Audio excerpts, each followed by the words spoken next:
Okay, so this is our plan for today. We are going to. Just a quick announcement. I did move the homework out, and the homework postings. I try to give you advance notice of it. Invariably, though, things change. Yesterday's activity took a little bit longer than I was planning, and I'm like, well, I'm just going to push that homework out. So the 2.4 through 2.6 was posted earlier this week, and it was due originally for Monday. I feel like we need today to practice to start, and then we'll probably even continue to practice Monday. I'll probably be ready to move into free fall stuff on Tuesday, but I want to make sure you have enough time to work through that homework. So I've moved it out a little bit. You guys had a homework, your only homework for today, if you will, was to do those graphs for the cop and speeder. I'd like to show you what those graphs look like. You check it for accuracy. And then we're going to do some final examples on acceleration, and we're going to move into what I was going to try to do yesterday, the equations and motions for UAM, so uniform acceleration.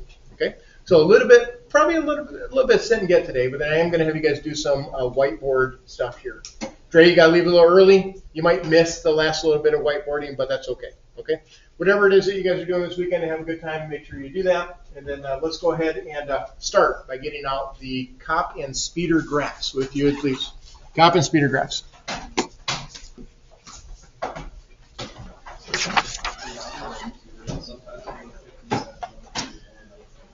Okay.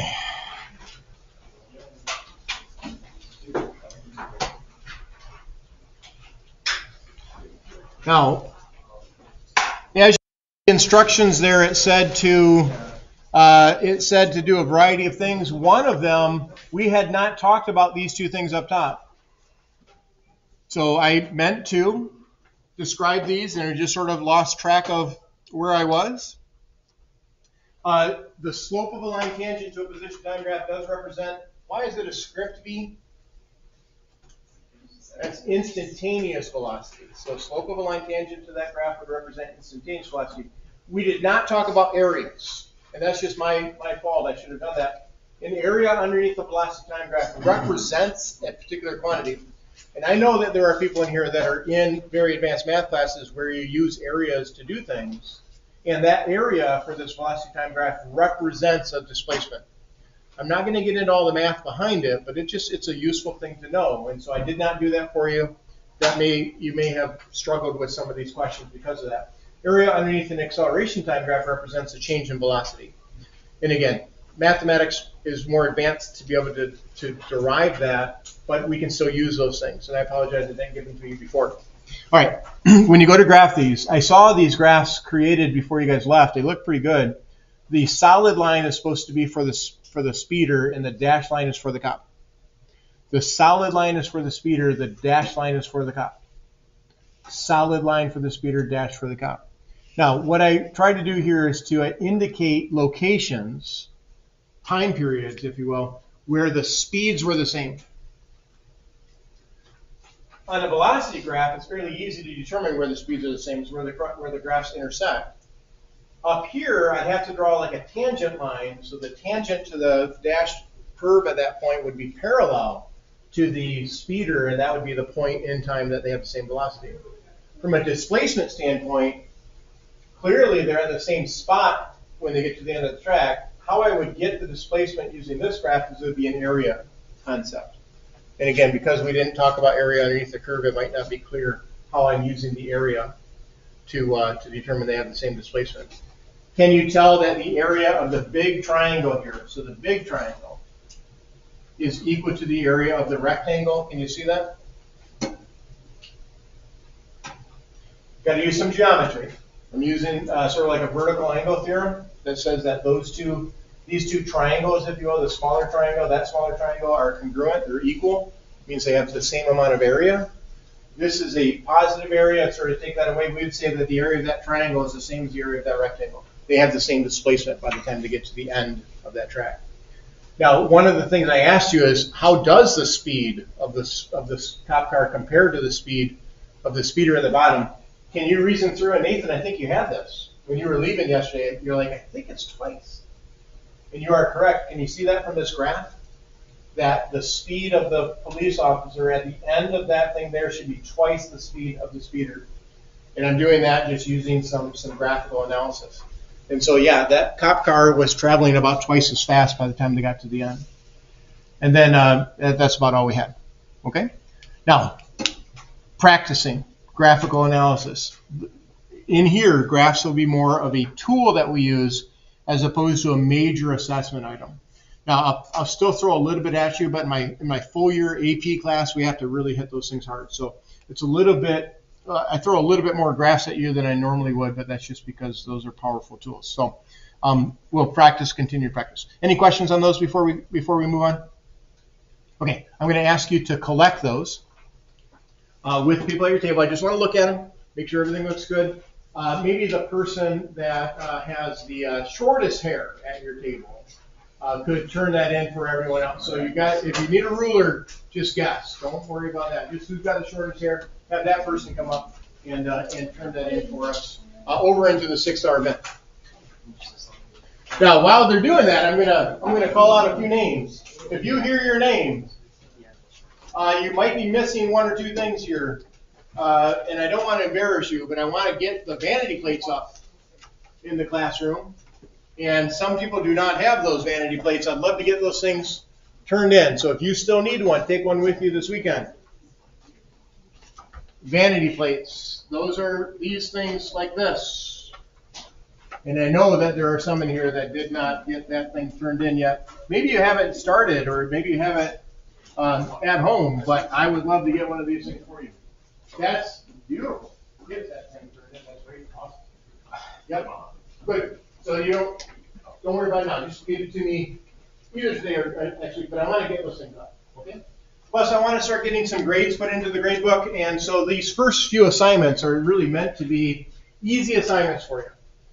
Safety contract, just need that vanity plate, just some things that sort of buffer that grade in the event that like the first quiz goes bad or something like that. You have some protection. Guys, in your notepad, I want to do a couple of examples with you. Just finishing up on acceleration, and we're going to move into the UAM business. Okay, we do not say, excuse me, we do not say negative acceleration means slowing down. That's not what negative acceleration means. Negative acceleration is purely just based on how we define the coordinate system. It's an arbitrary assignment. Arbitrary means you sort of choose this to be either positive or negative. Negative acceleration is defined based on the coordinate system. Deceleration occurs when we have an opposite direction to acceleration or to velocity. So when deceleration or when acceleration is opposite to velocity, we slow. As an example of that, this car, V1 and V2, V1 means the initial, V2 means the final, this car is definitely slowing down. Which way is it accelerating? Could you tell me if the acceleration is leftward or rightward? Now you got to look closely at it though. It's moving towards the left, but it's slowing. So the acceleration's got to be rightward. So it has a rightward acceleration, which we're calling positive. Now, how could something have a positive acceleration and be slowing down? It's arbitrary whether or not it's positive or negative. We could have just as well called this way negative, and then, or this way positive, and then that would have been negative. What matters is which way these things are pointed relative to each other.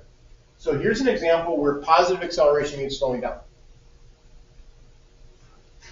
If I were to graph this, and again, graphs are powerful tools, I'm just going to come over here and say that the acceleration is positive. And folks, I have a little bit of a family emergency going on, so I need to get this really quick. Will you take a moment and try to graph those? Okay, fine. Hello? Okay. Okay. Okay, that's good. Good, thank you. Yeah, I didn't hear anything prior to this, so I'm glad you called. Okay. No, I don't get this. So when is she going to be heading back? Okay. Oh, okay. Okay. All right. Thank you.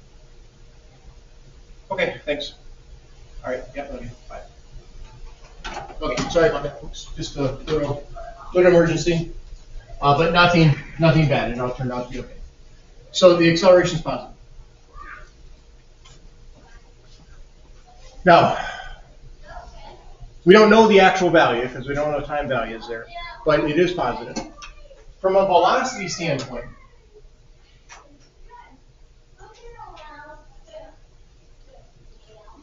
we look at that and we see the velocity is definitely negative. And so when we go to graph that, it's going to be in quadrant 4.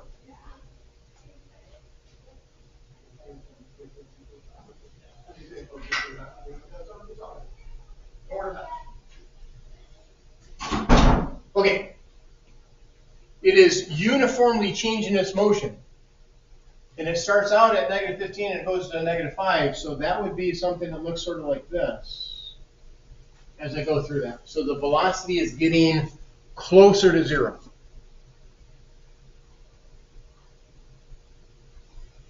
And then finally, the one that a lot of people struggle with is how we would draw the displacement or the position graph.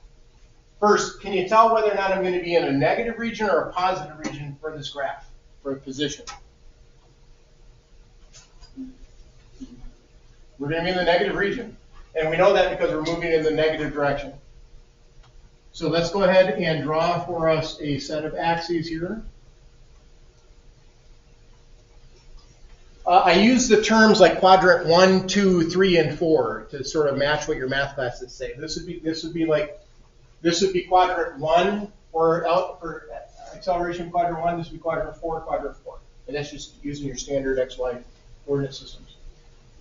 Okay, I'm going to ask you to try to draw for me what you think the position looks like as a function of time, knowing that it's going to be in quadrant 4. It is either straight, horizontal, or curved. Right? It's either going to be a straight line like this, it's going to be horizontal, or it's going to have some curvature to it. Which one will it have? Will it be straight, horizontal, or curved? It's going to be curved. And I know that because my velocity is changing, I'm going to have some sort of parabolic curve. The question is how does it orient? How is it oriented? Take a moment, see if you can pencil it in what you think that is, and then we're going to draw that and make sure that we're good with it. Okay? I sure hope so. Some people are really good at this stuff, and others are like, oh, you just need practice. So we're developing skill set. You don't have to practice.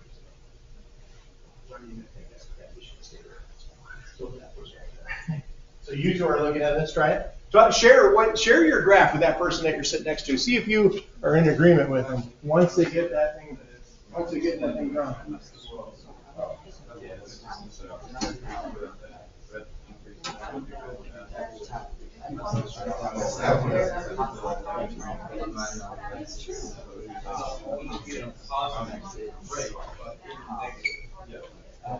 This can really mess with people. Like, how does this stuff work? Plus, I decided yesterday not to show you the motion sensor with the cars and stuff. We just were running out of time. I really had a hard time getting through that. So this might even be a little bit more challenging because of that. Would you guys agree or disagree with this statement? In the beginning, the rate of change in position is really high. In the beginning, the rate of change in position is really high. I can tell that by looking at the velocity. I don't care that it's negative. The rate of change is really high. That means it's going to be a steep line in the beginning. Now, as they slow, and that's what they're doing here, the rate of change in position should be getting less. So we should see that graph is curved like so. Now that is tricky, folks. There's not many people are going to get that right off the bat. You have to, once you see it, does it make sense? And you say to yourself, the velocity is negative. Should the slope of a line tangent to the curve be negative? Tangent to this curve should be negative? It should, because that slope of a line tangent represents the instantaneous velocity. A line pointed this way, like so, has a negative slope. And it's steep, as it should be, because that's a pretty high negative velocity. And then as time goes on, it gets less less of a slope, approaching zero. Graphs, again, are tools to sort of help us visualize it. We have three ways that we can do these things. We can do graphs, we can do equations, we can do diagrams. And then, of course, being able to go between them is helpful. Okay? All right, I'm going to stop there. I would like to just consider a velocity graph, velocity time graph that has some curvatures to them. This would be very complicated kinds of accelerated motion because it's not uniform. But we can still address this conceptually. So here we have a figure that shows velocity as function time for two cars accelerated from 0 to 100 in 10 seconds. Compare the average acceleration over the entire interval. When you look at those two graphs, could you tell that person that you're sitting next to who is accelerating at a greater value on average? Or is it the same? Turn it off.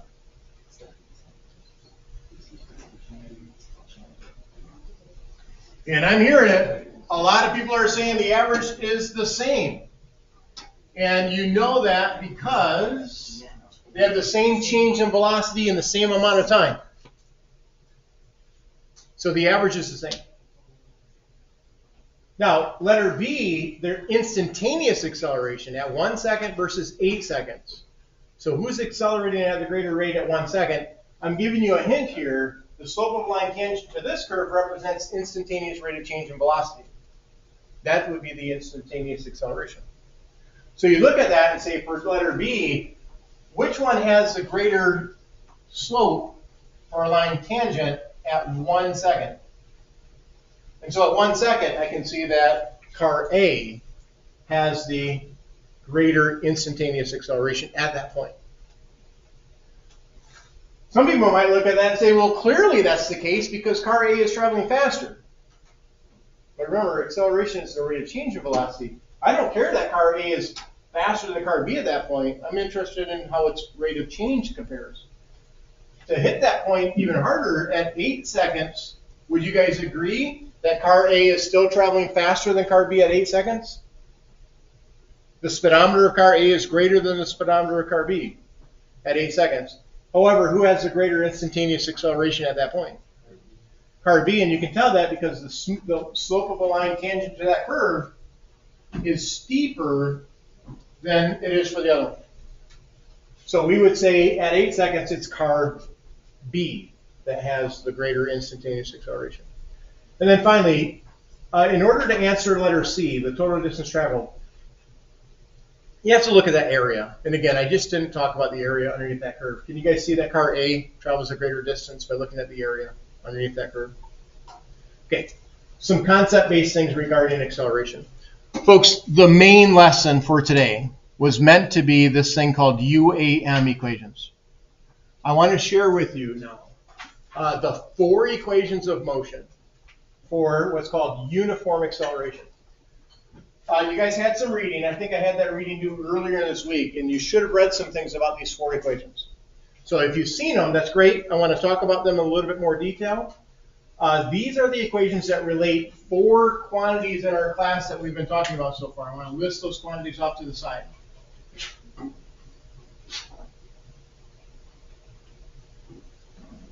At this point in the game, we're 2 weeks in to physics, you should know delta x represents something. It represents something that we need to be able to talk about. Delta x represents what? Displacement. Displacement, a change in position. V represents something. That's the velocity. Now, you will see that in these equations, there's a V and a V naught. That's the way you say it, V naught. That means V0. That's the velocity at time is equal to 0. So you have V, you have V naught. You have an A. Sometimes we say the acceleration it's an average acceleration. Other times we say it's an instantaneous acceleration. If it's a constant acceleration, then those are the same. And then finally, what's T stand for? Time.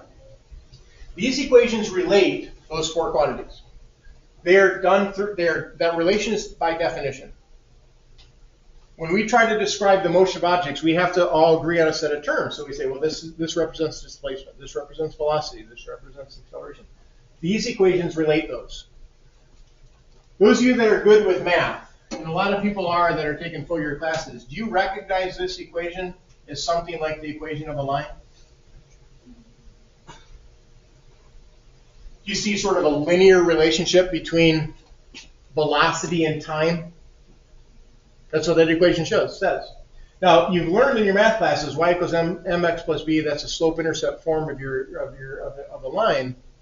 The intercept b is the initial velocity. That's what we start with. That's the intercept.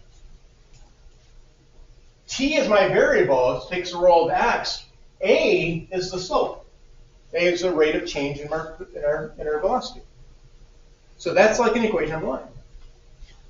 This equation has every single quantity in it. It has velocities, it has times, it has accelerations.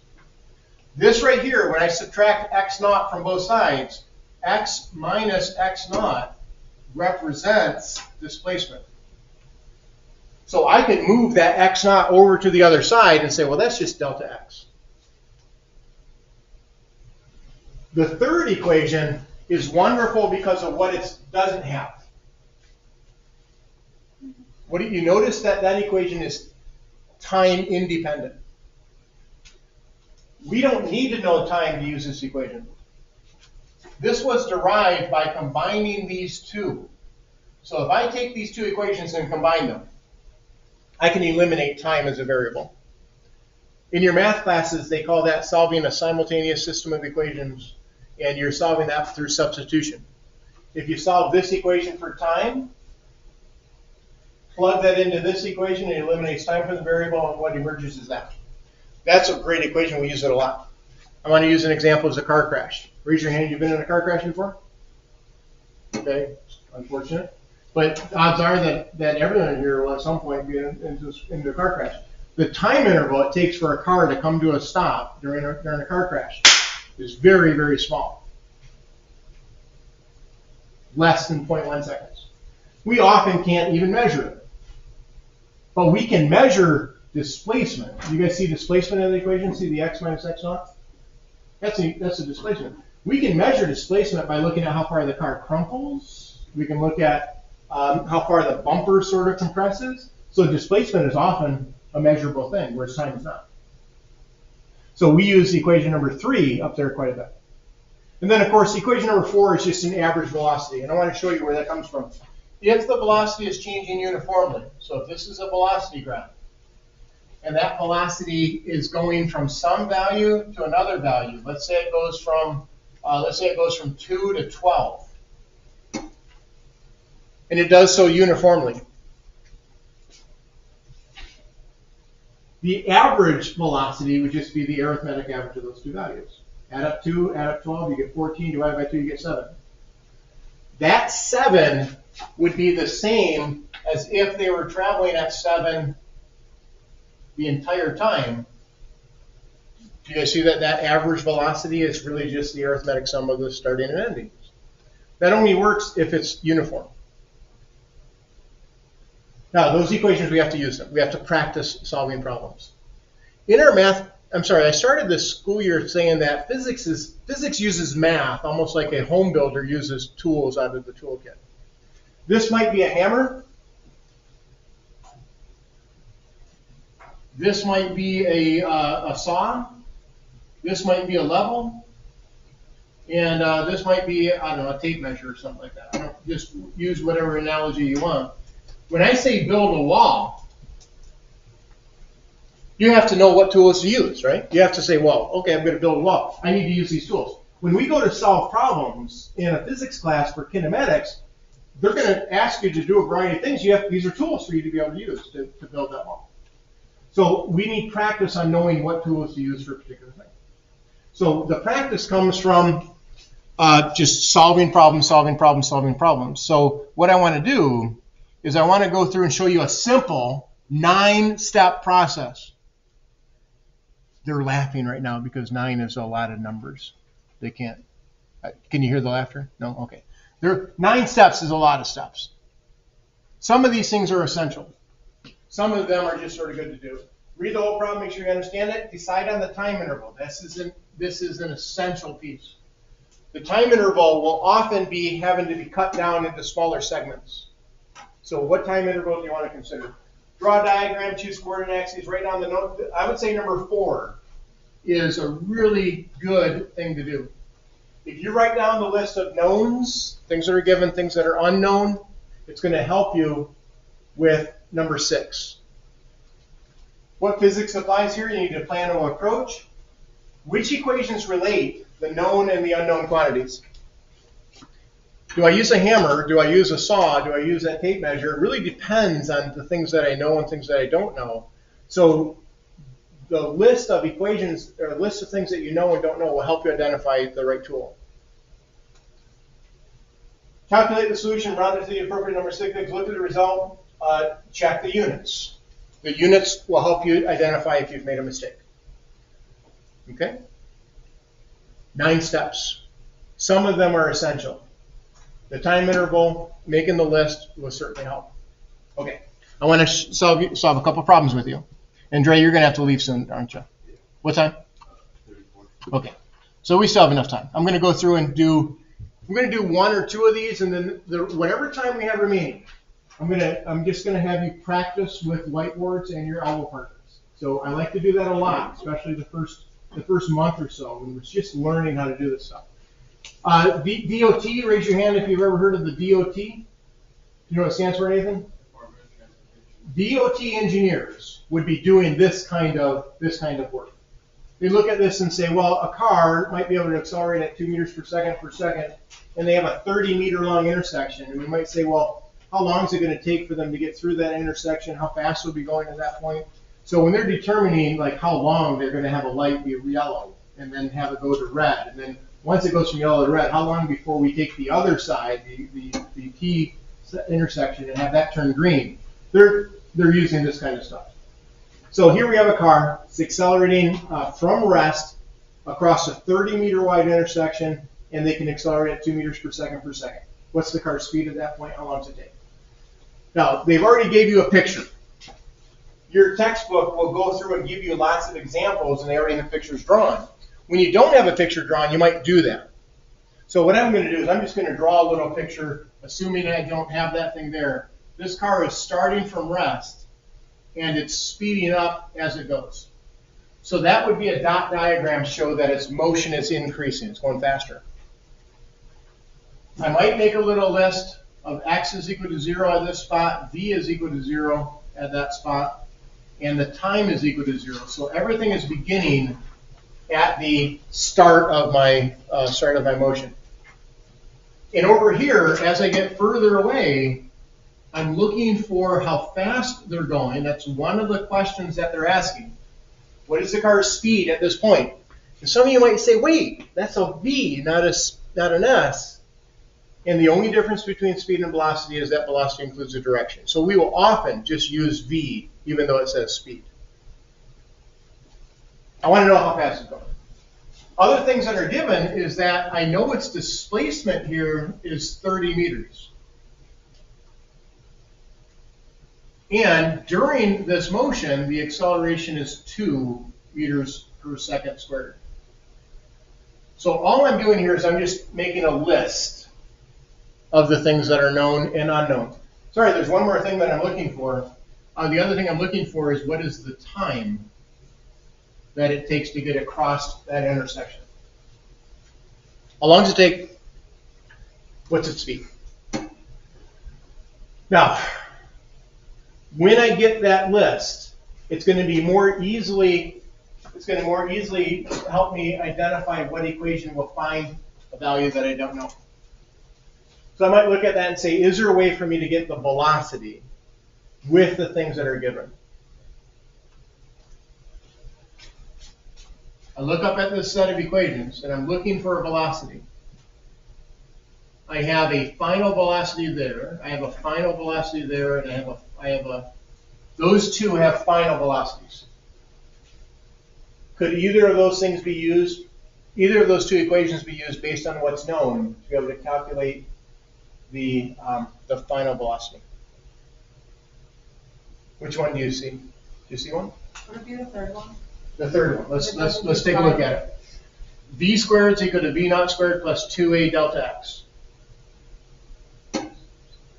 I could use that equation. I'm going to write it.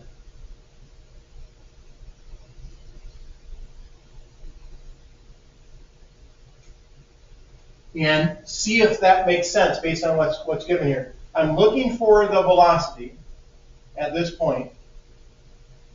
I know it started from rest, so that's 0. I'm given the acceleration, I know that, and I know how far it's gone. With that list of variables and that equation, I can solve directly for the velocity. I can determine how fast it's going. Now notice that's part 2, right? Or part B of this thing. This one is saying how long does it take. That's like part A. I might choose to solve part B first, just because I can do that with these equations. I could choose to do that. So let's go ahead and try it. V then would be equal to, I'm going to say V is equal to the square root of 2A delta X. Now, I know some of you might say, well, wait, I learned in my math classes that I'm going to do a plus or minus. We can do that, but oftentimes it's only one of those two values that would make sense. So mathematically, we could say it's a square root, plus or minus the square root of that, but we'll just use the positive value. 2, the acceleration is 2 meters per second squared. The displacement is 30 meters. And when I'm done, I'm just taking the square root of, it looks like that's 120. Now, lift that up so we can see it better.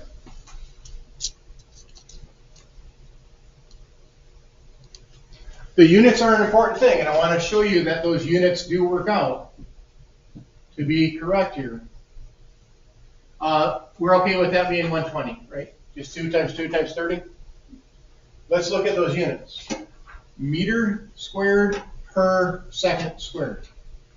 And how I'm doing that is I'm treating those units like they're variables. Meter per second squared times meters is just meter squared per second squared. When I take the square root of 120, my calculator gives me that.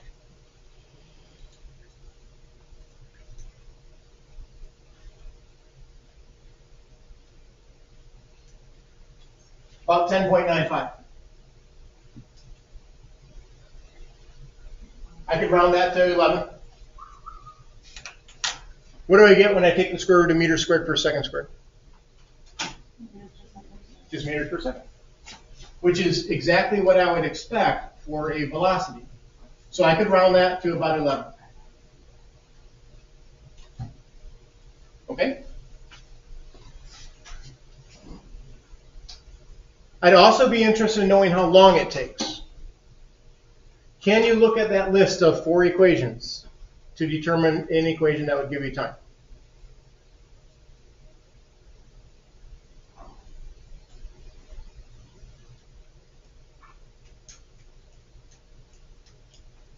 Which one do you see that might do the job?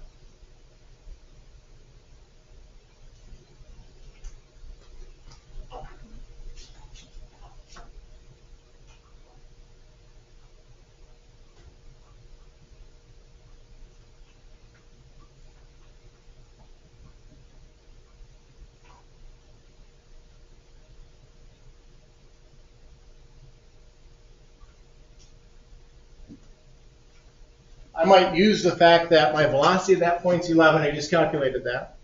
The acceleration is still the same, 2 meters per second squared. I might just use the equation number 1 to determine that time value.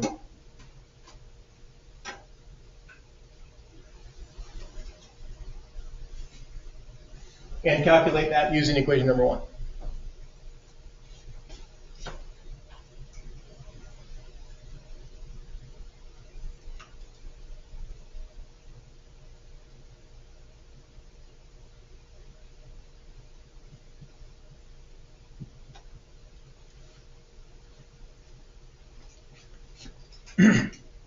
I left the unit out, so you can tell me what goes in there.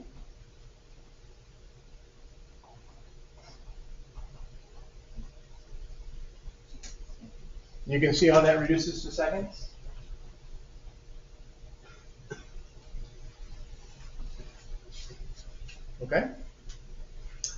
practice is needed to be able to solve a variety of different kinds of equations. I want to show you one last one. The remaining time we'll do a whiteboarding practice. Okay. World-class sprinter able to reach top speed 11.5 meters per second in the first 15 meters of a race. I'd like to know the average acceleration of the sprinter and how long it takes her to reach that speed. What I'm going to ask you to do is to make a drawing, dot diagram, and make a list of the knowns and unknowns at each of those locations. So try that again. That's an important skill set to be able to go through and do. So make a drawing and a list of the various things at the locations along that drawing. Okay, so try that.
That dot diagram sort of takes a story problem and creates a picture out of it. That might be a good starting point for you. It's not an essential thing, but it does help to sort of visualize what's going on. Now, I'm looking for both acceleration and time.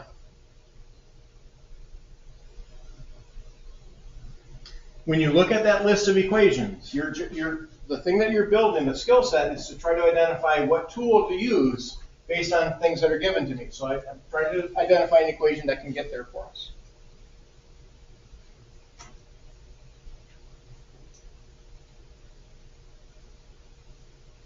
Because I don't know the time as of yet, I like to lean back to this equation here, the one that says v squared.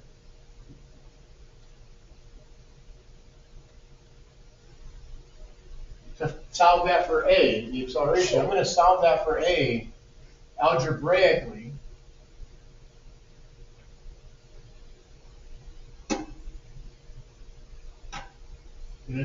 Just write it like that for a moment and pause. Those of you that are really far along in math have done a lot of algebra to where you can do that kind of stuff more quickly than others. I am solving that equation for A. When I plug in the numbers now for the things that I know,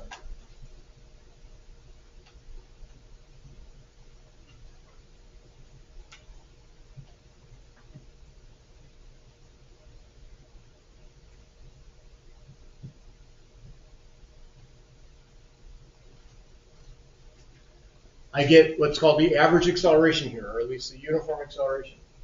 11.5 squared, 132, and then I divide that by 30. And that number is about 4.41.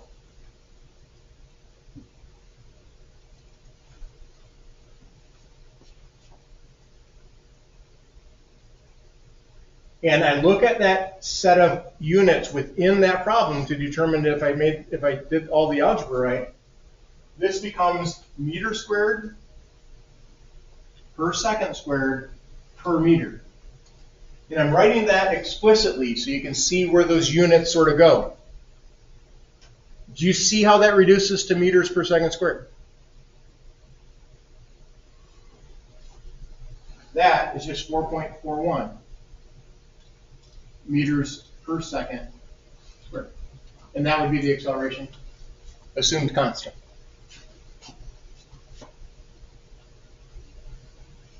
If you want to determine the time, you just use another equation. Okay? Which one of those equations might you use? Again, it's very similar to the previous problem. V is equal to V naught plus A times T would be useful now that I know that acceleration and I know that final velocity. Okay? Okay, guys, I'm going to stop that video, especially for the